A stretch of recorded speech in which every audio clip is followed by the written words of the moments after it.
Amém, amadas? Foi fraco. Amém? Amém. Glória seja dada ao Senhor, porque Ele se faz presente nesse lugar. Amém? Então, você tem alguma coisa a temer? Não. Por quê? A gente terminou de cantar. Se nós temos Deus, não temos nada a temer. Amém? Eu gostaria de abrir que nós abríssemos as Bíblias em Gálatas 5:16. É do 16 ao 25.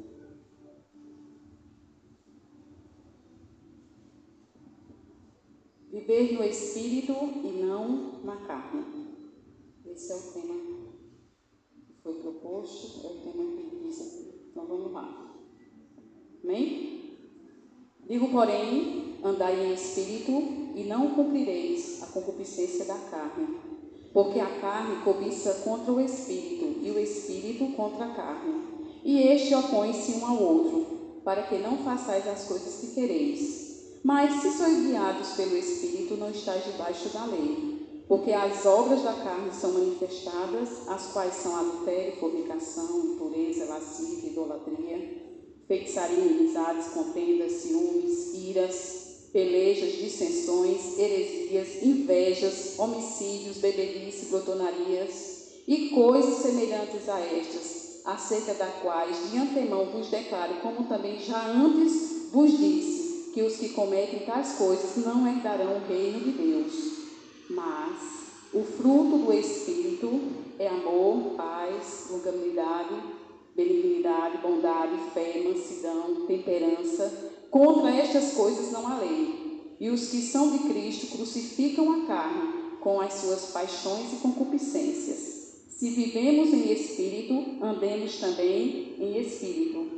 Senhor, mais uma vez, eu elevo minha voz a Ti, Senhor, para pedir, Senhor, que o Senhor prepare cada um dos nossos corações. A palavra que vai ser ministrada vem de Ti, Senhor. É necessário que eu me esvazie, que o Senhor cresça, que o Senhor tome total controle aqui nessa noite, que visite cada um dos corações, que nós não estejamos aqui, Senhor, como ouvintes, Senhor, só como ouvintes, mas que nós viemos a praticar aquilo que o Senhor deseja de cada um de nós. Amém? Então, a carta de Paulo aos Gálatas é uma resposta às questões que estavam acontecendo na igreja de Gálata. Que questões eram essas? Os Gálatas, eles estavam sendo influenciados pelos mestres judaizantes, que defendiam a necessidade de que eles viessem a cumprir a lei de Moisés. Então, Paulo adverte a eles que isso levaria eles a perder a liberdade que eles tinham conseguido em Cristo Jesus. Era a separação deles em Cristo Jesus, se eles viessem retornar o que eles antes tinham, que era a lei de Moisés. Em vez disso, ele exorta que eles precisavam viver pelo Espírito Santo, para produzir frutos que demonstrassem a presença de Deus em suas vidas. E Paulo vem destacando, os frutos do Espírito para que eles viessem a colocar em sua vida, a incluir na sua vida, que é o quê? Amor, paz, alegria, longanimidade. Então, o tema central da carta, que Paulo vem falando aos Gálatas, é o que a gente leu, que é a luta contra o Espírito e a carne. Essa grande guerra, Então, a carne, o que é a carne? Como foi que surgiu a carne, Nós vemos que a carne, ela cobiça contra o Espírito e o Espírito contra a carne. E uma se opõe à outra. E quando foi que isso começou? Começou na queda do homem. Lá no início, no Jardim do Éden, quando essa luta ferrenha começou, Então, a carne é a nossa natureza pecaminosa do ser humano. Nós já nascemos com esse pecado, Isso aconteceu quando o homem desobedeceu a Deus lá no Éden. Foi quando a carne entrou. Então, o nosso coração depravado, que perdemos o contato que nós tínhamos com Deus, fez o quê? Simplesmente queremos obter satisfação fora de Cristo. Nós conseguimos? De forma alguma. Mas o que acontece? A carne, ela é insaciável, não é verdade? E quanto mais se tem, mais se quer. Não se satisfaz com nada. Uma coisa bem simples que nós podemos ver coisas tão simples. Hoje sai um celular novo, aí o pessoal fica aí compra aquele celular. De repente, no outro dia já sai outro, ele já não quer mais aquele, quer outro. Do mesmo jeito, isso é em todos os sentidos da nossa vida, em carro, em casa, em tudo. Porque a carne, ela não se satisfaz, ela tem esse desejo. E a maioria quer buscar isso fora de Cristo. Mas em Cristo é que está o grande segredo. Então, o nosso tema de hoje é o seguinte, é viver no Espírito e não na carne. Viver no Espírito e não na carne é um conceito bíblico referente a uma vida cristã autêntica, que é o que Deus quer para cada um de nós. Então, é viver na liberdade de Cristo Jesus, não na escravidão do pecado. Nós não somos obrigados, não temos liberdade para não vivermos mais na escravidão, de viver nessa sociedade que o consumismo cada dia vem aumentando mais e mais. Mas pelo contrário, nós somos livres em Cristo Jesus de dizer não. Cabe a cada um de nós. Então, é bem interessante viver no Espírito, que foi uma das coisas assim mais tremendas que aconteceu, porque os profetas na época, eles não sabiam do grande mistério. Quando Jesus estava com o nome de Jesus, um deles era Emanuel, não é isso? Emanuel significa o quê? Deus conosco. Olha que mistério Jesus queria revelar aos seus discípulos e a todos nós. Deus conosco, estava andando conosco, não é verdade? Lado a lado. Que tremendo! Mas ele queria enviar outro. Para ele enviar outro, era necessário que ele fosse. E essa é a grande revelação de Deus. Ele ia enviar o Espírito Santo de Deus. Que tremendo! Então, quando Jesus estava na terra, era Deus conosco. Mas ele disse assim, em João 16, 17 diz: E eu rogarei ao Pai, e ele vos dará outro Consolador, para que fique com vocês para sempre. E os discípulos, eles não entenderam.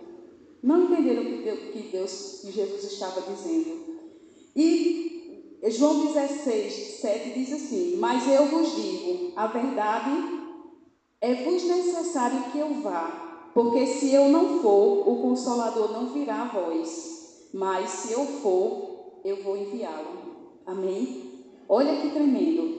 Nós estávamos, Deus conosco, estava andando do nosso lado, né? Andando do nosso lado, parafraseando, mas ele estava andando com os discípulos, ele estava andando com, todos estavam tendo a oportunidade de ter Deus conosco naquela época, mas hoje ele foi para que viesse o Espírito Santo. Que presente tremendo, que presente tremendo Deus nos deu. É o Espírito Santo habitando em cada um de nós. É o Espírito Santo que habita dentro de nós. Amém? Glória a Deus por isso. Então, Paulo, ele vem exortando a que nós tivéssemos uma vida no Espírito e não na carne. Amém, amados? Então, o Consolador, o Espírito Santo, foi enviado para Jesus para habitar dentro de nós e nos guiar na verdade. A verdade é a palavra de Deus. Ele tem a função de nos ensinar, de nos guiar, de nos confortar. É tremendo se dessemos verdadeiro o lugar que o Espírito Santo ele merece em nós. Já imaginou que é Deus morando dentro de nós? É tremendo demais, tremendo demais. Então, hoje eu quero ver com vocês algumas atitudes importantes para que nós tenhamos essa liberdade, essa total liberdade de o Espírito viver em nós. O Espírito Santo vivendo em cada um de nós. Quando eu estava preparando essa mensagem, eu fiquei pensando, primeiro Deus fala com a gente, não é verdade? Deus fala assim tremendamente. Você não tem noção de como Deus trabalhou comigo, preparando essa mensagem. E o Espírito Santo falou tremendamente, e eu me envergonho diante do Espírito Santo de Deus, porque realmente a gente precisa dar lugar, muito mais lugar ao Espírito Santo. E a primeira coisa que eu coloquei aqui para a gente ter uma vida, da primeira atitude que eu coloquei aqui, existem várias, mas a que eu destaquei foi que a gente precisa, a primeira coisa é identificar as obras da carne. Como isso acontece? Precisamos identificar para saber onde é que está sendo, onde é que está o problema em nós. E às vezes, como Elisângela falou, às vezes é tão sutil que chega tão sutilmente que a gente nem percebe que a gente está agindo mais na carne, às vezes, do que no espírito. E as obras da carne são comportamentos e atitudes, são consequências pecaminosas ou imorais, né? Elas podem ser divididas em várias categorias. A gente leu várias coisas aqui, não é? Feitiçaria, idolatria, inimizade. Mas hoje eu vou me deter a 3, que é o ciúme, a inveja e a porfias. Eu vi esse nome porfias, mas eu nem sabia, realmente, eu nunca parei para ver o que era essa porfias. Ciúmes eu sei bem porque eu era uma ciumenta de carteirinha, muito ciumenta em parte do marido. E eu vou dar um testemunho bem rápido. Quando eu casei, eu era tão doente de ciúme, eu era tão insegura, eu era tão doente de ciúme, que meu marido não podia olhar para... Se eu estivesse dentro do ônibus, na época não tinha carro, era dentro do ônibus, e eu ficava olhando para o vidro do carro para ver para onde ele estava olhando. Era desse jeito. Se eu olhasse dentro do carro, eu via se tinha alguma mocinha bonitinha, porque se eu achasse alguém mais bonitinho, pronto, aquilo já era uma briga. Era desse jeito. Eu era doente.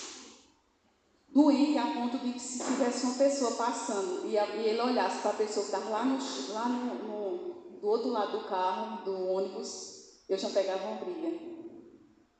E recém-casada, com pouco tempo, ele gostava de caçar, mas meu pai teve um dia que eu fiz o maior escândalo para ele não ir para essa caçada. E foi, eu nunca vi meu pai chorar. Nunca meu pai chorou. E de repente eu vi um homem se desmanchando, chorando, desesperado, aquele choro que era um ruivo, como se fosse um ruivo, ele chorando perto da minha mãe fazia: eu não estou mais aguentando, eu não aguento mais. Ele ficou, eu disse, quase que eu me separo. Eu não aguento mais, eu era doente de ciúme, doente. Mas a misericórdia de Deus é tremenda demais. Sabe o que foi que aconteceu? Eu engravidei. Nessa gravidez eu não podia andar para canto nenhum, eu tive que ficar em cima de uma cama. Fiz a cerclagem e não podia sair para canto nenhum, só deitada na cama. E ele passou 9 meses indo para a igreja, mais minha mãe, saindo. E o remédio bom para curar ciúme. Para a glória de Deus, Deus me curou. Deus me curou. Glória a Deus por isso, mas eu era doente. E eu não posso falar só de ciúme, só ciúme entre o casal, mas existe ciúmes também fora do casamento também. Então, o ciúme e a inveja são 2 sentimentos que podem parecer bem semelhantes, mas eles têm alguma diferença. Eu achei interessante, porque o ciúme é o medo de perder algo que se tem, enquanto a inveja é o desejo de ter algo que a outra pessoa tem. E isso leva, assim, a um problema muito sério. O ciúme é a ansiedade, a gente fica ansioso, tem a ameaça de perda, não é? Já a inveja tem o desejo, tem ressentimento, às vezes cria muita raiva, ira, porque as pessoas têm aquilo que não tem. Vocês compreendem? Então isso é muito perigoso. Às vezes ciúme de uma amiga, tem pessoas que têm ciúme que outra pessoa não pode chegar nem perto de amizade, né? Se tiver amizade com ela, chegar perto de outra, é aquela já fica com raiva, com medo de perder. Isso é doentio.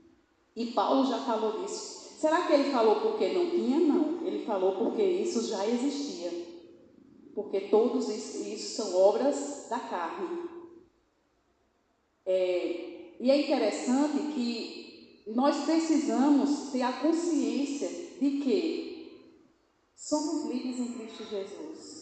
E uma das coisas que me fez me curar do meu ciúme doentio foi, eu já no seminário uma vez, e o professor disse uma coisa que foi Atanásio, quando estava na fogueira para ser queimado, um dos pais da igreja, né? Na época, Atanásio, ele foi colocado numa fogueira amarrado e foi queimado, vivo.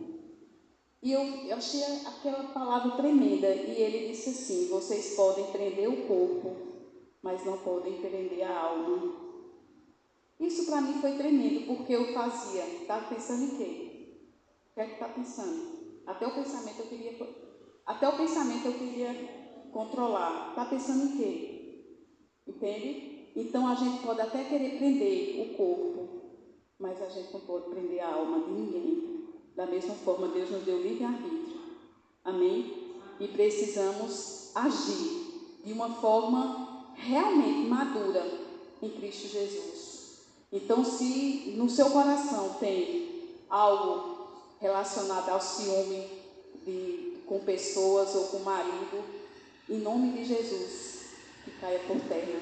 Em nome de Jesus. Só em Cristo Jesus nós podemos ter a cura para essas obras terríveis que só faz destruir. Então, é interessante que a Bíblia, ela vem mostrando, sabe quantas vezes se fala sobre ciúme na Bíblia? 70 vezes fala sobre ciúme. E nós vemos várias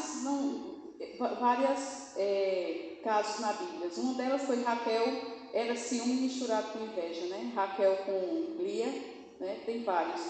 Sobre inveja também tem os irmãos de José. Uns tinham ciúmes e outros tinham invejas, não é isso?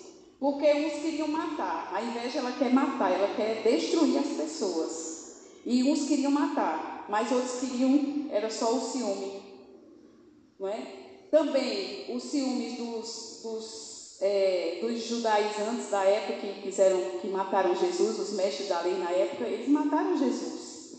Então, a inveja e o ciúme, eles podem destruir relacionamentos e levar a conflitos e roubar a paz e a alegria das pessoas. Porque eu não sei se vocês ficaram sabendo que teve uma pessoa agora esse mês, que com raiva porque pegou o ovo de Páscoa e envenenou o ovo de Páscoa e mandou de mototáxi para entregar uma mulher, e simplesmente ela e os 2 filhos foram contaminados e os 2 filhos morreram. Ontem morreu a menina, não foi? Eu acho que alguém está sabendo disso. Era a ex-mulher do marido, e aconteceu isso. E essas 2 crianças, uma de 7 anos, uma de 12, e ontem passou que tinha morrido a menina. Então, olha o que é que pode se acontecer. É muito sério, muito sério. E faz com que a gente entristeça o Espírito Santo. Ciúme no crente não combina. Ciúme com o povo de Deus não combina de forma nenhuma. A porfias, e eu disse, às vezes acontece isso na nossa casa, no nosso trabalho, porfias, e a gente nem sabia que era porfias. Aí o que é porfias, né? Já estão me perguntando ali. O que é porfias? Eu achei interessante. Então, a porfia é um termo que se refere a uma discussão.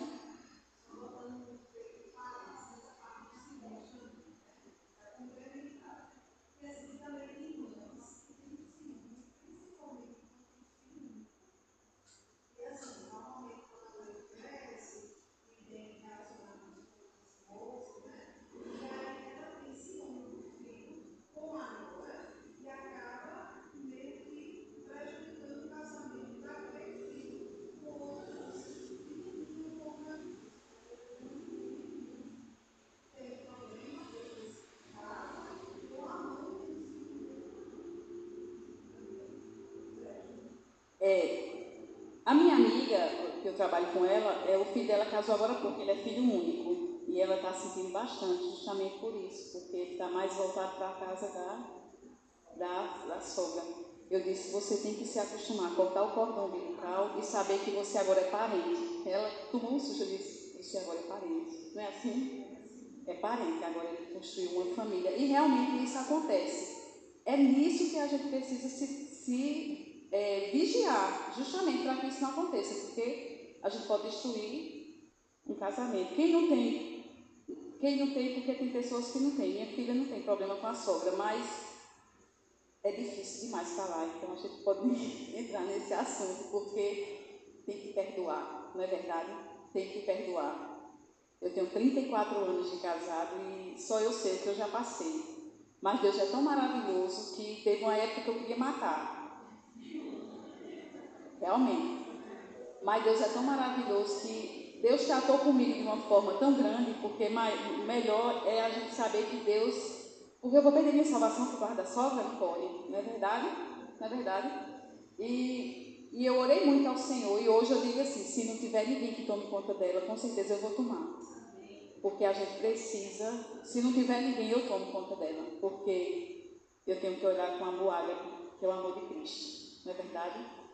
Por isso que a gente precisa deixar as obras da carne e tentar viver no Espírito Santo. Se a gente tiver o Espírito Santo, com certeza a gente vence essas batalhas. Amém? Então vamos lá, o que é porfia, né? Alguém porfia. Então, gente, eu cometia muito esse pecado de porfia, eu não sabia. E quando eu comecei a estudar, eu tenho uma filha que ela só a graça com porfias. Porque ela, olha, ela não pode, né? Aí eu aprendi. Então, porfia é um termo que se refere a uma discussão ou disputa persistente e obstinada, muitas vezes sem disposição para ceder e ouvir outra pessoa. Então, ela tem a razão, bate o martelo, é o juiz, então tem que ser do jeito que quer. E às vezes isso acontece o quê? Nós vemos muito isso em, às vezes, discussões religiosas, né? Aí muitos teólogos, entre aspas, que não são teólogos, mas principalmente aprendiz de teólogo.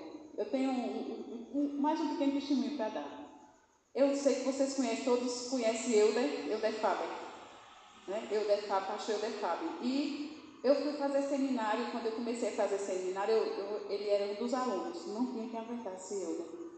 Porque ele discutia com o professor, porque ele era novo convertido.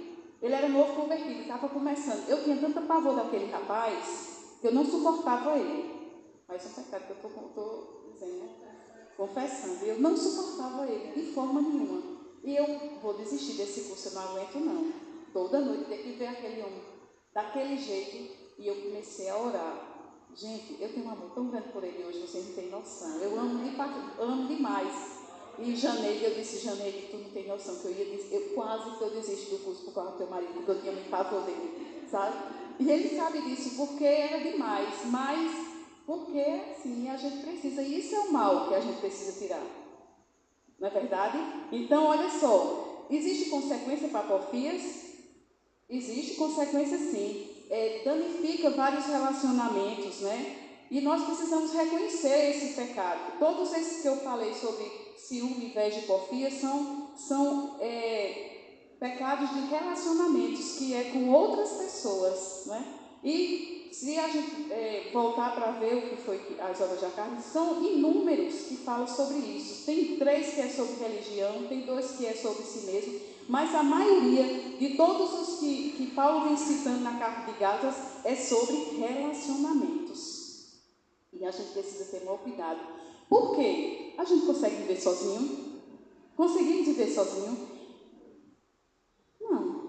Às vezes quando a gente chega no canto que não tem ninguém, a gente já sente, não tem ninguém. Não é assim? Não, nós fomos criados para vivermos em unidade. Fomos criados para vivermos em comunidade. Amém? Unidade em Cristo Jesus, em comunidade com todos. Então, a segunda atitude, então o que é que nós precisamos fazer? Confessar e arrepender desse pecado. Hoje você sabe que é porfias, né? Tem gente que discute política que só a misericórdia, não é verdade? Então a gente precisa ter cuidado com esse pecado de porfias. Então a segunda atitude que temos que ter para viver, a primeira atitude foi reconhecer as obras da carne. Eu falei sobre ciúme muito pouco, bem, mas todo mundo sabe o que é ciúme, o que é inveja e agora o que é porfias, não é verdade? Então a segunda atitude que temos que tomar para viver uma vida no Espírito, o pastor pregou sobre isso no acampamento, que até hoje todos os jovens lembram. Ele falou sobre metanoia. Metanoia, não, a gente não esqueceu mais. Metanoia. Quem não sabe o que é metanoia? Aqui. 1, 2, 3, 4, 5, 6. Pronto. Metanoia, sabe o que significa?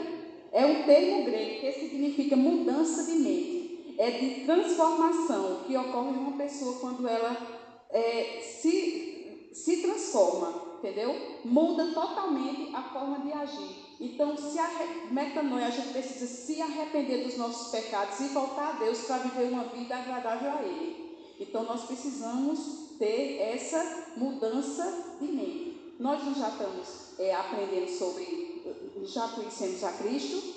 Então, como é que a gente consegue essa mudança de mente? Através da sua palavra, amém? Mudança de mente, e é um processo de renovação mental que ocorre quando nos rendemos ao Espírito Santo de Deus. Então, nos dá essa mudança de mente, ela vem nos dando uma perspectiva sobre a vida e nos ajuda a viver de acordo com a vontade de Deus. Você troca totalmente, muda totalmente de 360 graus, muda totalmente. Nós precisamos dessa mudança de mente, essa metanoia, para que nós venhamos a receber, a nos arrepender dos nossos pecados. E a terceira atitude que nós vemos é andar pela fé. Sem fé é impossível agradar a Deus. Primeiro eu reconheço, né? Eu identifico as obras da carne, eu começo depois que eu identifiquei, eu vou mudar a minha mente, né?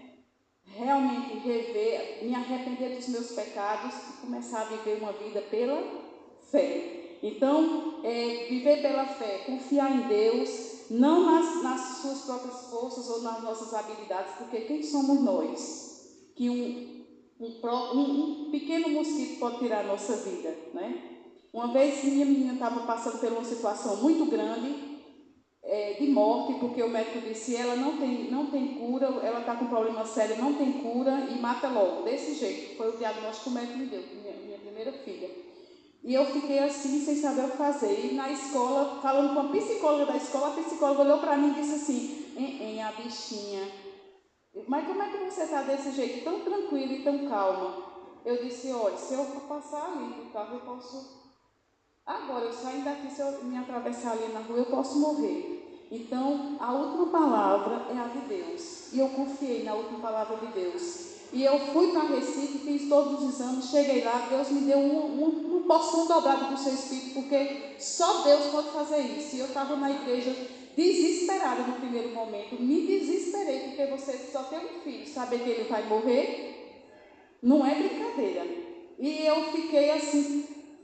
Só Deus sabe como eu fiquei. Teve um dia que eu estava na igreja orando, amadas, eu senti assim, descer sobre mim algo tremendo. E Deus me encheu naquele momento de uma forma tão grande. Eu senti descer assim sobre mim. E depois daquele dia eu não tive mais medo, eu não temi mais. E eu só fazia dizer: a última palavra é a de Deus. Se for para a vida, amém. E a gente tem que entender que a última palavra não é só se ela fosse viver, não. Era se ela fosse morrer também. Porque em todas as circunstâncias eu tinha convicção e certeza de que Deus estava comigo e Ele ia me fazer passar por tudo aquilo. Isso é ter fé, é crer, é crer. E só quem pode nos dar essa fé é o próprio Deus. É Deus quem nos enche de fé. Amém? Então, viver no Espírito significa nós dependermos totalmente de Deus, para nos guiando e nos fortalecendo. Porque não existe nada impossível àquele que crê. Não existe nada impossível ao que crê. Amém, amados? Então, o que nós precisamos fazer mais? Cultivar o Espírito Santo. Nós temos que ter fé, mas precisamos cultivar. Como é que a gente cultiva? Amor, o fruto do Espírito. Interessante que não são os frutos do Espírito. Os frutos, não são os frutos, é o fruto. As obras da carne são as obras, são várias obras, né? Que nem todos têm o mesmo, nem todos cometem todas as obras, cometem uma, duas, três, não todas. Mas o fruto do Espírito Deus nos dá e temos que ter todos. Que tremendo.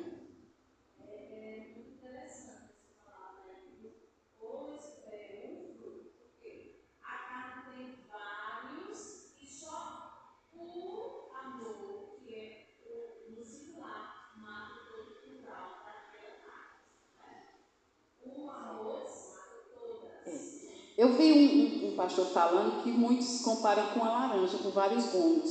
E ele comparou, não foi com a laranja, ele pegou uma cebola. Porque a cebola, ela tem várias, eu achei bem interessante. Ela tem várias camadas. Então, a última camada, que é a primeira, é o amor. Se nós tivéssemos amor, a gente consegue ter todos os outros. Não é verdade? Então, qual foi o primeiro mandamento? E qual foi o segundo? Pronto, fechou. E quem nos dá esse fruto? É o Espírito Santo que nos dá esse fruto. E a gente precisa. Agora, qual é a nossa parte? Ele dá, mas qual é a nossa parte? Eu acabei de falar. Cultivar, não é? Eu preciso cultivar. Eu tenho que ter fé, mas eu tenho que cultivar. Porque tem coisas que o Senhor faz, mas tem coisa que o Senhor deixou para nós fazermos. Não é verdade? Então, essa parte de cultivar é nossa. É nossa. E eu vi o pastor Hernandes Dias Lopes falando, por que foi que Deus deixou que o homem caísse? Se Deus sabia que ele ia cair, eu achei bem interessante. Deus não já sabia, por que foi que fez? Eu disse, eu vou me prestar atenção no que ele estava dizendo. Eu vou falar com minhas palavras. E ele disse assim, Deus sabia de todas as coisas, mas ele não fez um robô. Ele fez um homem e deu ao homem o poder de escolha. E o homem preferiu pecar, desobedecer. Ele não deu a escolha ao homem. Então, desde a fundação do mundo, os planos de Deus jamais podem ser frustrados. Deus já tinha a redenção para nós, mas Ele deu ao homem a escolha. E aqui também é uma escolha. Se a gente quer o fruto do Espírito, a gente precisa cultivar. Que o Espírito Santo ele está pronto para nos dar. Amém? Então, viver de acordo com a vontade de Deus, esses frutos são evidências de que estamos vivendo no Espírito, de acordo com a vontade de Deus. Então, a árvore tem que ter os frutos, né? Se o fruto é bom ou se é mau. Então, isso me chamou muita atenção, porque a gente precisa evidenciar. Se somos de Deus, temos que ter o fruto do Espírito. Temos que evidenciar isso e precisamos cultivar. Amém, amados? E precisamos sim seguir a justiça e a retidão. Isso é fundamental para o Espírito Santo. Sermos justos e sermos retos. Amém? Então, eu gostaria de ler com vocês Romanos 7, para concluir. Deixa eu ver aqui, Romanos 7, 19. Diz assim: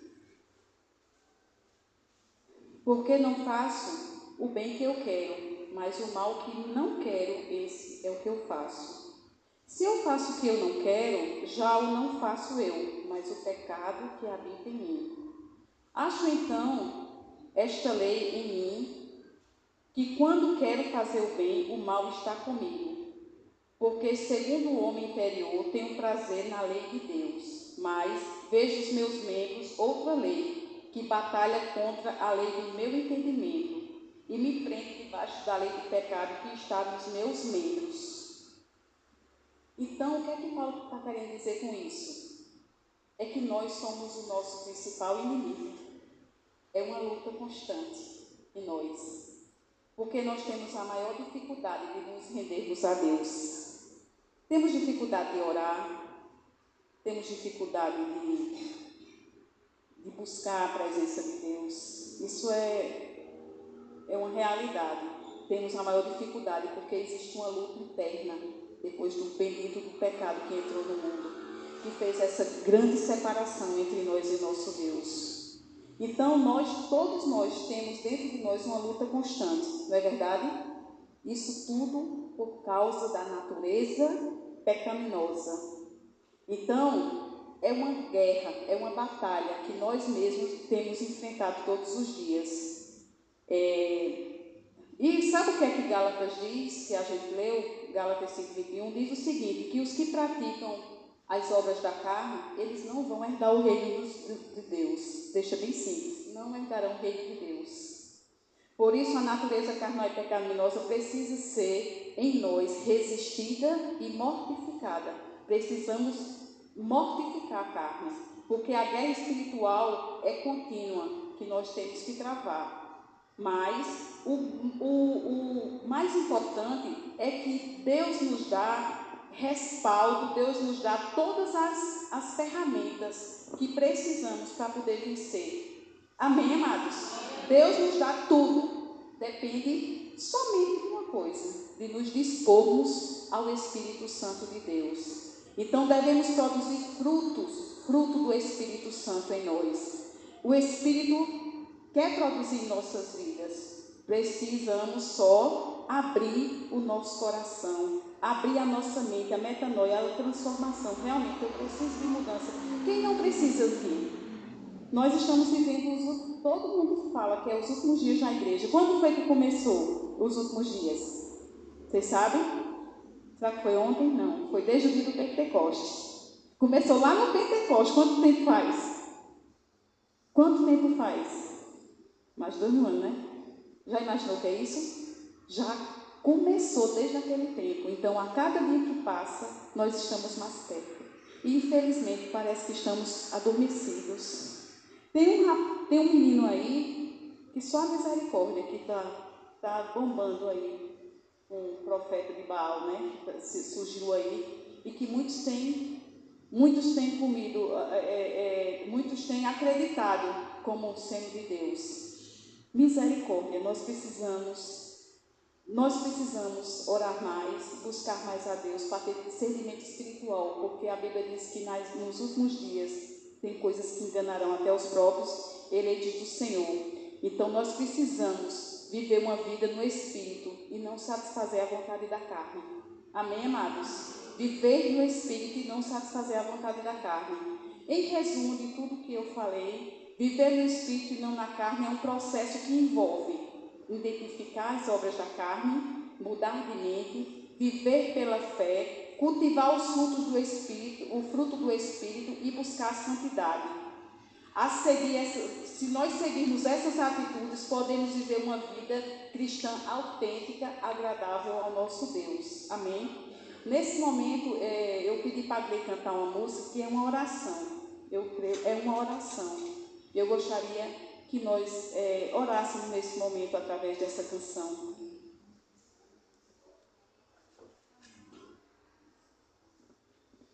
Vamos então, quem souber essa oração também é a música de Luma Eupídio, Liberta-me de mim. Então quem souber pode me ajudar, porque eu tentei com o playback e antes de soltar, só, Luciana, que eu acredito que dessas lições que você trouxe para nós, né, a gente tem que reconhecer, se arrepender, cultivar, né, mas tem coisas que são muito difíceis, a gente tem que ter fé, muita fé. E então a gente tem que orar, porque a gente não consegue vencer com a nossa própria força, não. Você não diz assim, eu não quero mais ter ciúme, a partir de amanhã eu não vou ter mais. Tem que orar, pedir muito, Espírito Santo, tira isso da minha vida. Quanto mais a gente pede, mais o Senhor ouve. Amém? E essa música fala um pouco sobre isso. Vamos cantar.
Obrigada, Senhor, por essa canção, por essa inspiração, pela vida da Luma e por levá-la a conduzir a igreja com essa canção. Muito obrigada, em nome de Jesus. Se nós podemos sentar, permitam-me explicar tanto quebrantamento. Eu agradeço a Luciana por pedir a mim para cantar essa música. E eu disse a ela, minha garganta está, desde a caravana ainda não acabou, eu estou rouca, então é difícil usar agudos. Eu peguei um playback com um tom mais baixo. Ainda assim está bem pesado, mas ainda emocionado é mais difícil. Mas é que a gente tem que vencer tanta coisa, né, irmãos? E é tanta a nossa oração de pedir para vencer. Quanto mais a gente pede para vencer, mais sensível a gente fica para novas coisas que surgem. Então, hoje eu posso dizer que eu não preciso vencer o ciúme, por exemplo. Eu não preciso vencer a inveja. Mas eu não quero dar graças a Deus ainda, porque eu não preciso mais vencer essas coisas, porque outras coisas aparecem. Outras e outras coisas. E quando a gente pensa que está bem, é melhor tirar logo esse pensamento da cabeça. Porque sempre tem algo para melhorar, né? Então, a gente se entristece porque entristece o outro, porque a gente queria estar mais maduro, queria ter falado melhor, queria fazer melhor, né? Então, esse é um bom choro, é uma boa oração. E Deus me levou muito, já vinha orando desde a caravana, né? Quando tudo passa, assim, a gente olha para trás e todo mundo elogia, ai como foi bom, todo mundo que recebeu, foi tudo bom, né? Mas aí eu vou orar e o Espírito fica me mostrando um monte de coisa que poderia ser melhor. Que poderia ser diferente. E aí não é orgulho ferido, é vergonha mesmo. Eu ficar, Senhor, me perdoa, me ajuda a ser melhor, eu posso falar melhor, eu posso liderar melhor, me ajuda a ser melhor. Então por isso que eu estou muito emotiva. Essa música tocou muito em mim, eu tenho orado muito. E eu espero que todas nós sejamos sensíveis, quebrantadas, prontas a fazer essa oração sempre. Nunca achar que está bom. Não acha que está bom. Não está bom. Jesus foi perfeito, é perfeito. E o nosso padrão é Ele. Amém? Então, tem que cantar a vitória quando a gente vence algumas coisas. Falar, não preciso mais. Glória a Deus. Mas, Senhor, ainda tem isso. E até Jesus voltar, a gente continua orando nos pés dele, chorando e buscando melhorar. Amém? Metanoia. Amém. Eis aí uma grande verdade. Hoje, eu não pediria assim, Senhor, tira as obras da carne, mas, Senhor, me inquieta a orar para que eu seja